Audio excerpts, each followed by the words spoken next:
ഞാൻ ഇന്നലെ ഗസയിൽ നിന്ന് തിരിച്ചെത്തി. എല്ലാം നശിച്ച് ദാരിദ്ര്യവും ദുരന്തവും കണ്ടു. പക്ഷേ ഞാനവിടെ ജീവിതവും കണ്ടു. ആട്ടിടയന്മാരെ പോലെ ചരിത്രത്തിൽ ഇടമില്ലാത്തവർക്കു വേണ്ടിയാണ് യേശു ജനിച്ചത്, അല്ലാതെ സീസർ അഗസ്റ്റസിനെ പോലെ സ്വേച്ഛാധിപതികൾക്കു വേണ്ടിയല്ല. വത്തിക്കാന്റെ നിർദ്ദേശപ്രകാരം ഗസ സന്ദർശിച്ച ജെറുസലേം ലത്തീൻ പാത്രിയാർക്കീസ് കർദിനാൾ പിയർ ബാറ്റിസ്റ്റ പിസബെല്ലയുടെ വാക്കുകളാണിവ.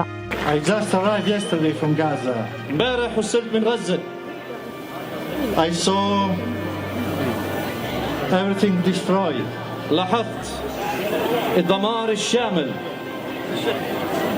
Poverty, a disaster. الفقر وكارثة الكوارث. But I also saw life. ولكن بذات الوقت لاحظت الحياة. They don't give up. لم يستسلم أحد في غزة. So you also, we don't give up. وأنتم ونحن علينا أن لا نستسلم أبدا. ഈ യുദ്ധം എല്ലാ യുദ്ധങ്ങളെയും പോലെ വളരെ ക്രൂരമാണ്. ഇത് എല്ലാവരിലും, മുഴുവൻ ജനങ്ങളിലും ശക്തമായ സ്വാധീനം ചെലുത്തുന്നതാണ്. ഗസയിലെ ജനം തളർന്നിട്ടില്ല. അവർ പ്രതീക്ഷകൾ ഉപേക്ഷിച്ചിട്ടില്ല. അതുകൊണ്ട് നമ്മളും തളരരുത്. അവർക്കൊപ്പം നിൽക്കണം. പരസ്പര സ്നേഹത്തിലൂടെ നാം ഈ പ്രതിസന്ധികളെയെല്ലാം മറികടക്കുമെന്നും കർദിനാൾ ചൂണ്ടിക്കാട്ടുന്നുണ്ട്. ഗസ സിറ്റിയിലെ ഹോളി ഫാമിലി പള്ളിയിൽ നടന്ന ദിവ്യബലിയിൽ പങ്കെടുത്താണ് കർദിനാൾ ക്രിസ്മസ് രാവിൽ തിരികെ ബത്ലഹേമിലെത്തിയത്. ഹോളി ഫാമിലി പള്ളിയിൽ കർദിനാളിന്റെ നേതൃത്വത്തിൽ നടന്ന കുർബാനയിൽ പങ്കെടുക്കാൻ നിരവധി പേരെത്തിയിരുന്നു. നിറയെ വിളക്കുകളുമായി അലങ്കൃതമായ ക്രിസ്മസ് ട്രീയും പള്ളിയിൽ ഒരുക്കിയിരുന്നു. ബത്ലഹേമിൽ തിരിച്ചെത്തിയ കർദിനാളിനെ സ്വീകരിക്കാനൊരുക്കിയ റാലിയിൽ ഗസ വംശഹത്യ അവസാനിപ്പിക്കുക, ഞങ്ങൾക്ക് വേണ്ടത് ജീവിതമാണ്, മരണമല്ല തുടങ്ങിയ ബാനറുകൾ പിടിച്ചാണ് സ്കൗട്ടിംഗ് ഗ്രൂപ്പുകൾ അണിനിരന്നത്.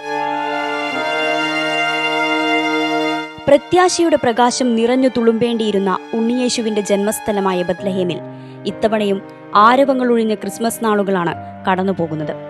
ദുരിതമൊഴിയാതെ ഗസ തൊട്ടടുത്ത് കിടക്കുമ്പോൾ ഇത് രണ്ടാം തവണയാണ് ആഘോഷങ്ങൾ മിതപ്പെടുത്താൻ ബത്ലഹേം തീരുമാനിക്കുന്നത്. ബത്ലഹേം തെരുവുകൾ ഈ ക്രിസ്മസ് കാലത്തും വിജനമാണ്. തിരുപ്പിറവി ദേവാലയത്തിന് സമീപം മാഞ്ചർ ചത്തുരത്തിൽ വർണ്ണാഭമായ നക്ഷത്രവിളക്കുകളോ അലങ്കാരങ്ങളോ പരമ്പരാഗതമായ ആഘോഷാരവങ്ങളോ കാണാനില്ല. ക്രിസ്മസ് സീസൺ ബത്ലഹേമിനെ സംബന്ധിച്ച് വളരെ പ്രധാനമാണ്. ക്രിസ്മസ് ആഘോഷങ്ങൾ റദ്ദാക്കുന്നത് നഗരത്തിന്റെ സമ്പദ് വ്യവസ്ഥയെ തന്നെ വൻതോതിൽ ബാധിക്കും. ക്രിസ്മസ് സീസണായിട്ടും ടൂറിസം കുത്തനെ ഇടിഞ്ഞ നിലയിലാണിപ്പോൾ. ഗസയിലെ ഇസ്രായേൽ ആക്രമണങ്ങളും വെസ്റ്റ് ബാങ്കിലെ സംഘർഷങ്ങളും തന്നെയാണ് ഇതിന് കാരണം. കോവിഡ് കാലത്തിന് മുമ്പ് 20 ലക്ഷം വരെ സഞ്ചാരികൾ എത്തിയിരുന്നിടത്ത് 2024 കണക്കുപ്രകാരം ലക്ഷത്തിൽ താഴെ സഞ്ചാരികൾ മാത്രമാണ് എത്തിയത്. വെസ്റ്റ് ബാങ്കിലെ മറ്റു മേഖലകളെ അപേക്ഷിച്ച് ബത്ലഹേമിൽ തൊഴിലില്ലായ്മ 50% വർദ്ധിച്ചിരിക്കുകയാണെന്നാണ് മേയർ ആന്റൺ സൽമാൻ വ്യക്തമാക്കുന്നത്.